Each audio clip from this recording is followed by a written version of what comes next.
has a 10 death power spike just like Yasuo here, and it's going to give Palafox that counter pick. I was telling you, Flowers, Palafox loves to counter, and he's going to take, I believe, the Lucian. He knows that Udyr is not around, his support is not going to make it, and that they haven't seen where Team Liquid is. Here comes the gank, though. Taliyah, check out the shove. Fighting the bottom side is not a fight, it is a straight-up murder.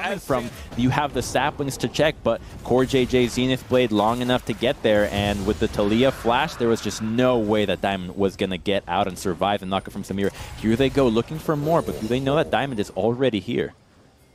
Diamond and Palafox walking through, but they're going after the enemy mid laner instead. Palafox with a flash away, CoreJJ with a follow-up, and the damage comes through. Here's Jensen! But they were saying, no, we've got the potential. Even through Lucian flash, we can chase him down and kill him. They get the more high-value kill. Alphari with the flash away. Licorice trying to continue going for this fight, but Alphari dropping the ulti. Keeps them both stunned up, and Alphari heavily outplays FlyQuest, nearly killing Licorice in the 1v2.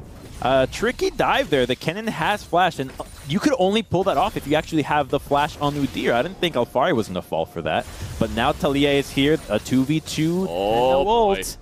Santorin's jumping in there, throwing a couple more rocks. Licorice is completely out of mana. The boy is not in a very good spot here to be surviving this one very long. Jose Diodo goes for the bear, slap, seismic shove, not going to find a lot. Alphari grabbing the first kill of the fight, and now it looks like they're going to grab two. Man, I said that it was Alphari with the outplay in the 1v2, but it felt like FlyQuest just outplayed themselves, and now down in the bottom lane is Johnson in some trouble. Diamond's going to be there on the front line. Tactical finding even more damage. CoreJJ missing the ulti. Does it even matter? Yes, it does. Tactical continuing to go in. The man's going to die, but he took two with them. It is a 6-1 game for Team Liquid. What is the plan here to stop this bleeding? I can't even finish asking the question before Team Liquid is bringing even more firepower into the top lane, laying the pain down on Licorice in the last auto attack. Or you touch Taliyah. All right, that champion is incredibly powerful in the current meta. Try to throw a curveball out. I don't want to fight their game. Yeah, you've got to try to change up the battlefield in some way, shape, or form. And now we got the top laners here in the 1v1. Alphari swiftly wins that one, and there is just nothing really to it other than that. As Palafox trying to stay alive underneath his own tier 1 turret. Jensen trying to run away. Palafox wants that kill. The Ignite is down on Jensen. Palafox will die. Santora, the one taking the kill credit. Now CoreJJ tanking up here in the river in the brush, flashing over the wall to escape Jose Diodo. Jensen lives. Palafox was trying to get something. I don't blame him for going for that. He wanted to see if maybe there was a miracle chance to get back into the game a little bit off of that one. But Team Liquid had enough backup to take their opponent down. Santorin's caught. A nice long-range charm from the Seraphine, and Johnson. Mid lane. This is what could help them out. When you pair up these crowd control moves with the Udyr, with the Aurelia, might be able to get some kills here against Core, who has no flash. CoreJJ should be dead here. You would think, okay, they got him. More aggressive because of the stakes being lowered, so they can make the plays that normally you'd see only in scrims, and we see them now. They got those Core, Jensen, or even Alphari. I know it's his intended trade pattern, but I love watching when Yone separates his spirit from his body, jumps in, throws out 3 abilities, misses 2 of them, and then goes right back to where he started, all within the course of 1 second. It's just,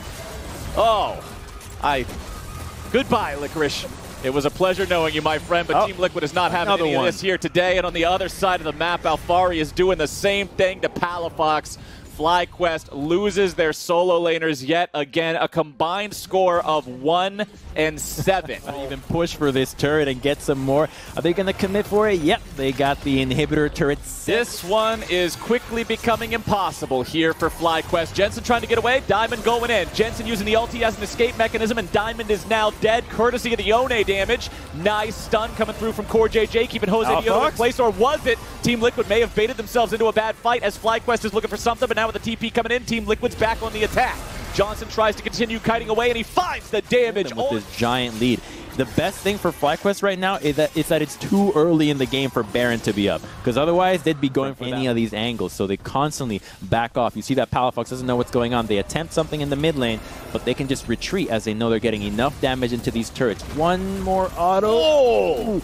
Diamond is about to just die. Tactical goes in to finish it off, and Jensen's got the CC to keep his 80 carry alive, but only for a second. The shutdown comes through. It's Johnson grabbing that yet again, and he shuts down a couple. CoreJJ trying to find the damage onto Palafox as Team Liquid retreats. Palafox will die off to the enemy support, but FlyQuest has killed Johnson's ulti has enabled practically everything.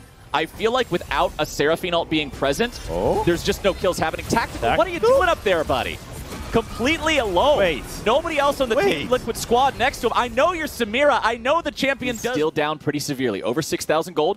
Team Liquid moving up, but it's Jose Diodo waiting there in the brush. The follow-up from the Seraphine for the CC. Alfari using the stasis to keep himself safe and alive, but there is your follow-up to the follow-up, baby, and it's FlyQuest grabbing a shutdown as Team Liquid lose one of their main initiators, one of their big AoE tools here for the team fight.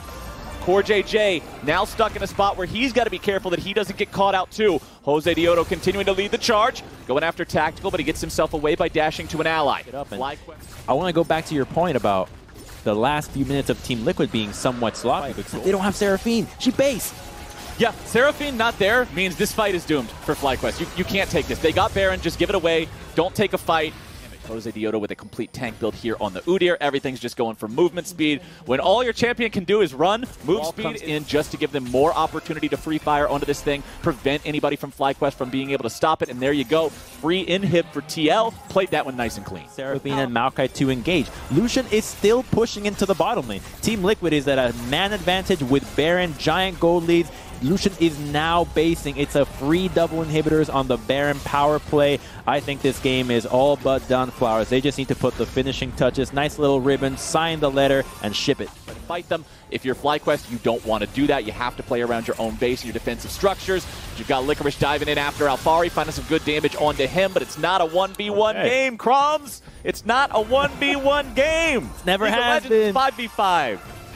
Never has been a 1v1, especially in the top lane. You think top laners are 1v1, it's always jungle difference in the top lane. And now you don't even need the Mountain Soul. You stick to the lanes, just crash these waves, and you can end this game. I like this decision. So many teams would be so much softer in their approach to ending this, but there is no need for more time in this one. You can definitely crash this wave as top super minion is already hitting the Nexus turrets.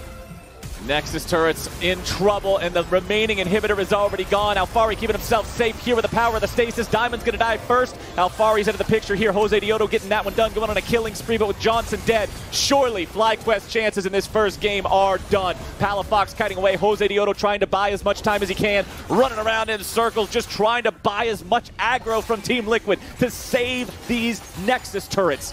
The first one's nearly already dead. Jensen jumping in there, using the Q3 for the knock-up on Licorice. He's respawned, but now he's immediately sent back into the spawn platform. That second Nexus turret, man, look at that thing. It's barely hanging on.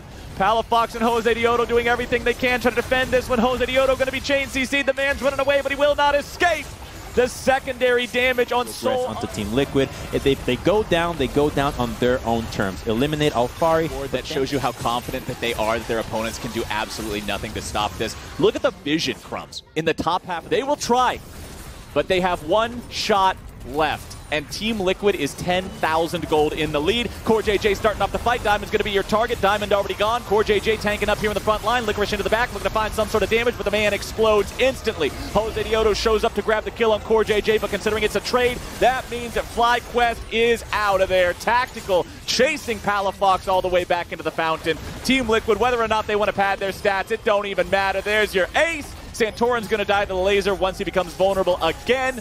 And Team Liquid, they had a couple silly mistakes there in the mid-game, man, but they destroyed FlyQuest. They do. KaiSser wants to go in, Hecarim the same thing with the Akali, Janna not so much. But when you have a Gragas in the top lane, who is a huge pick for FlyQuest, a triple flex availability. He used his potion even though he was still above half HP because he knew this was coming. And now it's up to Team Liquid to work together in the 2v2 and get the kill. It's first blood over to Alfari. He tries to get away. Santorin even flashed close to him to try. He's going to go for another dive with the Nidalee. There's no deep vision anywhere else, but in the meantime, Team Liquid maybe thinking about a dive? No Janna to stop the damage in the CC on that one. CoreJJ stays alive. From happening. It's a story all too common, and here we go. This KaiSser has no flash, and CoreJJ is right there. Well, the tornado was not interrupting much of anything. The Ferromancy stuns Diamond, but Tactical's eating a lot of damage from Johnson. Team Liquid without proper focus here might end up losing their AD carry. Alfari tries to go in, but Diamond gets the kill and stays alive. Team Liquid going in too hard. Diamond with 100 HP. Johnson still barely kept alive too. Tactical stays alive with his heal. And what? One step ahead of him. And CoreJJ is back in the lane now. Jose Diodo once again paying a visit to the bottom lane. Wants to go for the play, for the dive, for the onslaught of shadows. Tactical's running out. Jose Dioto still on the chase here, and it's Core JJ who has to use the Ferromancy trying to get himself out. Santorin joins the fight, dropping the heal on Core. Licorice has arrived over the wall. He goes with some damage onto the enemy jungler, and FlyQuest is making some plays today. Santorin lives just barely, but he and Tactical are in for a rude awakening. This is a 5v2 dive. It is a 1-for-1 there as Tactical's trying to turn it right back around. He grabs two. Samira. So weird. He was the only one to engage. We heard in the interview from the last series, Ignar saying that the most important thing is in the bottom lane right now, CC. That'll help them a ton. But here's the problem. Oh, he slammed. Brums, hold on. We don't have time to talk about those problems because right now Licorice has some more problems. Whoa! What? Oh, no, you hate to see it. Santorin misses the spear, but Johnson's joined the fight. Johnson ends up baiting his own ally into a bad situation and getting him killed. Alfari with the flash forward. That spear is going to find the mark. Alfari still keeping himself alive as Palafox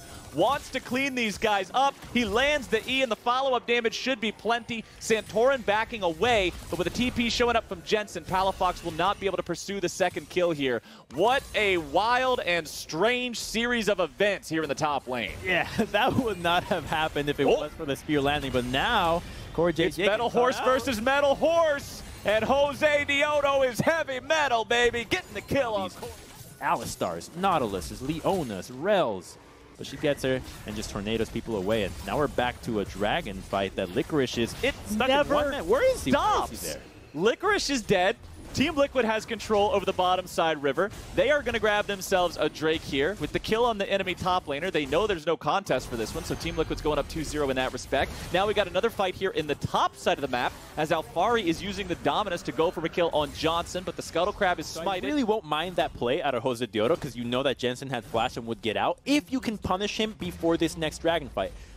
And kill her before her spell's gone, you actually got a ton of value from this initial play. You're going to lose this. It's going to be tough to get the vision in for the dragon setup, but you actually have a target. You have somebody that you can go after to win the fight from the side of FlyQuest.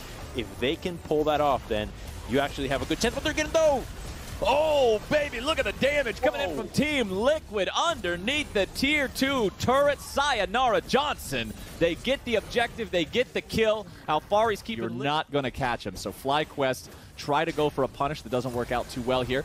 Jose Dioto escaping as Alfari moves in, but now they're turning it right back around. Alfari's caught in the middle of 4. He heals himself right back up. Jensen's ulti again. Not going to find a whole lot here, but Licorice is down to 1/4. Team Liquid bringing in the cavalry. Core JJ has arrived, and Jose Dioto is down. Licorice retreating with the... It's Palafox versus Tactical in mid lane. Palafox is jumping in. Akali versus an AD carry. Normally not going to be a very fair matchup, but it is Samira, so let's see where it goes. Tactical going right back in. Spin to win, but it will not win today.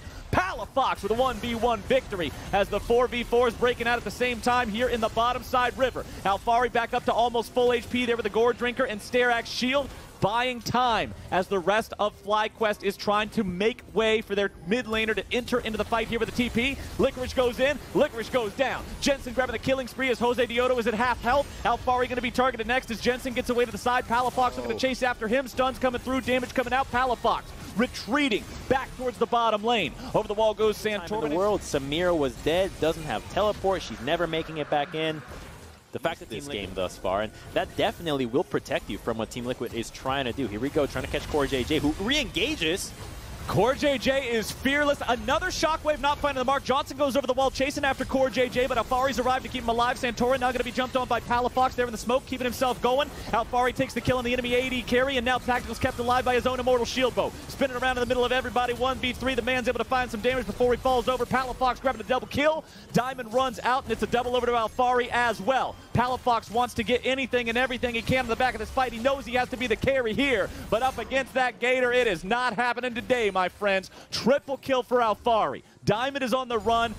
And he's the one person on the enemy team who is strong enough to carry one. It means Team Liquid's not afraid to go in and start up the Baron. They switch their aggro immediately over to FlyQuest when they come to check. Licorice is the Team Liquid with control over this Baron pit, feeling plenty comfortable to finish this one up. Turret destroyed there in mid lane. They finally get the tier 1. Jose Dioto looking to maybe go for a hero play. CoreJJ wants to stun him up there with the Ferromancy. Jensen trying to cut him off. Alphari chasing him away from the Baron pit. They do not want to allow any sort of a 50-50 here. Crumbs, Jensen, Alphari, and CoreJJ are all trying to stop Jose. He gets away with the onslaught of shadows, but they're 6,000 gold down. They don't want to fight their opponents in open ground right now. It feels like a suicide mission, and it feels that way because it is. Santorin will be left in the pit to secure this one all on his lonesome. Your Red Bull Baron buff still got 2 minutes on it. People here with the Renekton real close in the mid lane. I'm thinking Team Liquid wants to go for a dive. We've seen what they go for every single time Cord is a nasty combo, and we've yet to see it yet. So it could actually go for a really clean wipe if they pull it off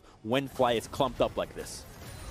They've got free firing time on this bottom lane tier 3. Jose Diodo using that devastating charge, looking for a chance to go in, but Team Liquid's not going to give him one. Palafox down to half. Alphari trying to follow it up, grab a little bit more damage here. Palafox getting himself away, having to use the ultis. Licorice does not have the same kinds of escape tools in his kit, and the big man is down yet again in this game. What is that? 8 deaths for Licorice's Gragas here in game number 2 against Team Liquid. He is struggling in this one. Santorin's in the back line grabbing a kill, using the Zonias to keep himself alive after it. Now Jose Diodo's on the run. Johnson's trying to get away. Alphari takes a quick shower in the fountain laser, and a man still standing. Johnson and Palafox still left alive. Palafox jumping in, uses the stasis to buy some time, but that time will not last, my friends. Team Liquid, they kill 4, they break into the base, they've got the minions underneath the Nexus turrets. Everyone's just throwing their bodies into the fountain now for some reason, and this should be game. Licorice back alive, but it's him and Johnson in a 2v4 as Team Liquid look to end this series 2-0 and move on to the semifinals next week. Alphari gets hit with the belly flop, knocked back a little bit here. Team Liquid still looking to maybe end the game, have had the stats first. Licorice wants to escape. He doesn't want death number 9. Team Liquid really want to hand it to him, though. Johnson keeps himself alive, and CoreJJ ends up falling. Johnson dies on the back end of that fight there. Tactical still somehow staying alive through this one, but that is it. A shutdown on Tactical doesn't mean a thing.